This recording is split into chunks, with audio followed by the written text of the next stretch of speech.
It's the best guys in the world. It's the best series in the world.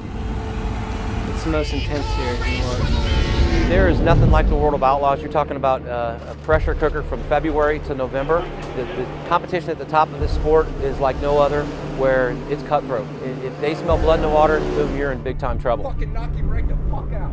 It's the traveling, the hotel rooms, 2 hours of work on the car, driving 5-6 hours overnight to the next track to run, running 4 nights a week, and then planning that all out and having sponsorships lined up. And it's big business for sure. It's a juggling act, and you have to remember that we do most of our year, 90% of our year on the road, and so it's everything that we do on a daily basis. It's not just our business. In this type of business, it's also our life. Yeah, it's tough. That's what makes you. And if you look at things a little differently and keep going and just focus on the next one and just be in the moment when you're racing and try and think of things like that, I think, why can't I be the best at this if I simplify it in a different way?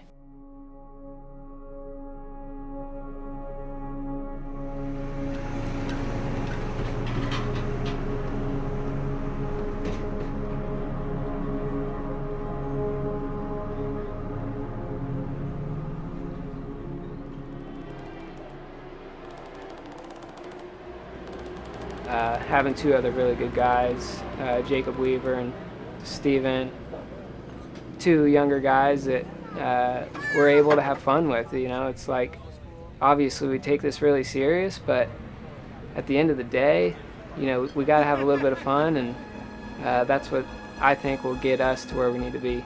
It's definitely nice to have, I don't want to make it seem like I'm shitting on anyone I've ever worked for, that I don't want to say anyone's never not gassed it that I work for, but definitely he goes out there and there's no question that he gives 100% every lap of every night.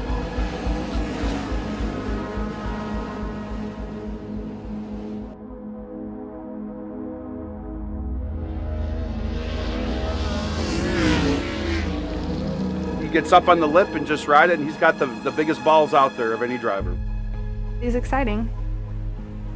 He brings something to the table that I don't see other drivers bringing to the table. They enjoy rooting for him because they feel like they were there when he was the underdog, and now they're there as he's evolved into this, top tier driver.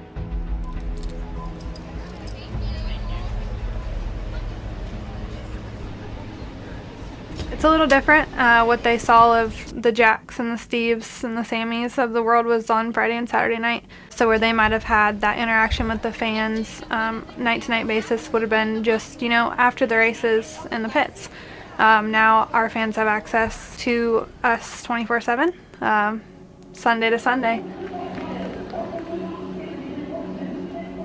I think the merchandise plays a big role in, keeping the fans, just being pumped that either they have a shirt or, in a way, be out here with us and supporting us from home, or stuff like that is the coolest shit to me, that, not everyday person gets that.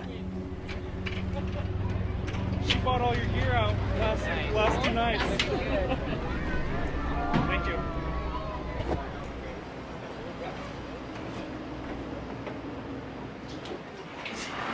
Like, stay same routine. Like, come in here at 4. By 4:30, 5 o'clock driver's meeting.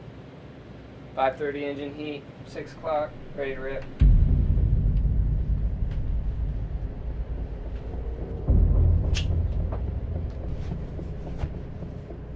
I think obviously the mindset of me and my team is, dude, we got to come out here, have a good weekend, and move on, get out of California. But yeah, just figure this place out from the beginning of the night, and just keep up on the track and focus on what we got going on.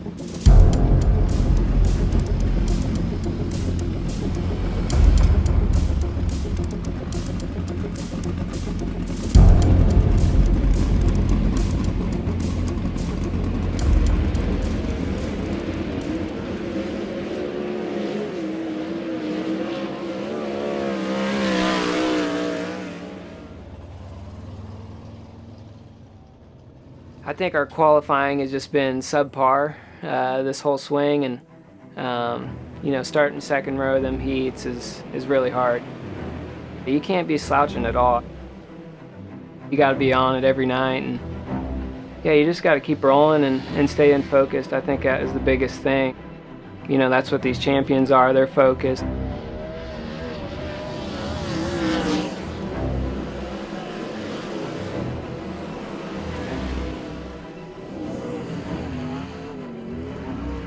I think we've struggled the last couple weekends qualifying and kept trying to make adjustments. I think we found a little issue, so hopefully from here on out, things go upward and onward. So Ripper's the key for me, and we go pretty far back, and you know, we know how to operate on different levels where it's not having any money or shit equipment to, you know, now we got the money and the best equipment in the world. If we're having a bad day or a good day, there's no bullshit between us, and you know, just able to keep it real with Rip. Like, we were good and free there too, so like, yes, that helps too. Like, I felt fucking great. Well, I think the fucking motor makes it like that. Tighten this up. Yeah. When the motor don't run, the car gets too fucked up. Because I could roll that bottom and still exactly. Good. And it was teetering. It was nice. Yeah.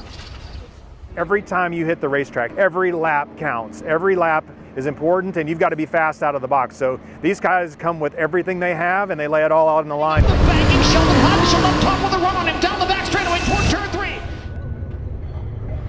You know, I've done it for 6 years, which seems like a little bit of a long time, but you look at these guys that have done it for a really long time, and how in a zone that they get, and you feel like you're getting in that zone, and you always want to get to that point, and then once you're there, you know, don't even seem like it.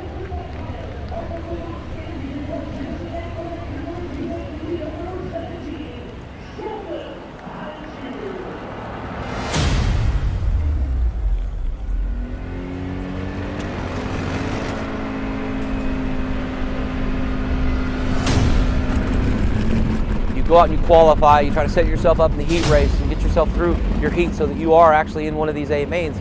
But even in the A mains, the competition is so high that you have to not make any mistakes.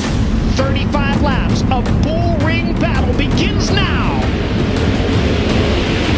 Brad Sweet leads the field out of turn 4 and down the front straightaway. He'll continue to lead down the backstretch into corner number 3. 3 wide back in the pack for the 6th position. Give that spot out of turn at number 4 to Spencer Basin car upside down. Red flag conditions on the speedway. Justin Sanders, Donnie Schatz also involved in the number 15. Brad Sweet and Giovanni Scelzi side by side to the line under the green flag.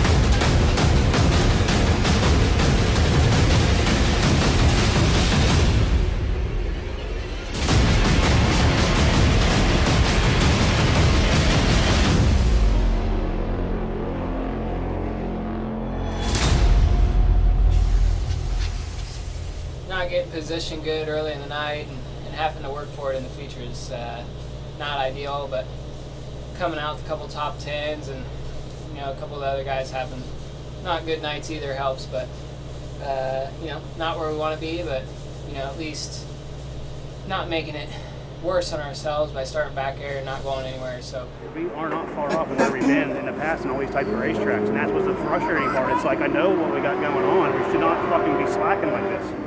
And it ain't like it's bad. It's just a 10th or 2 tenths. Yeah, that's all it And it's takes. just that little bit of.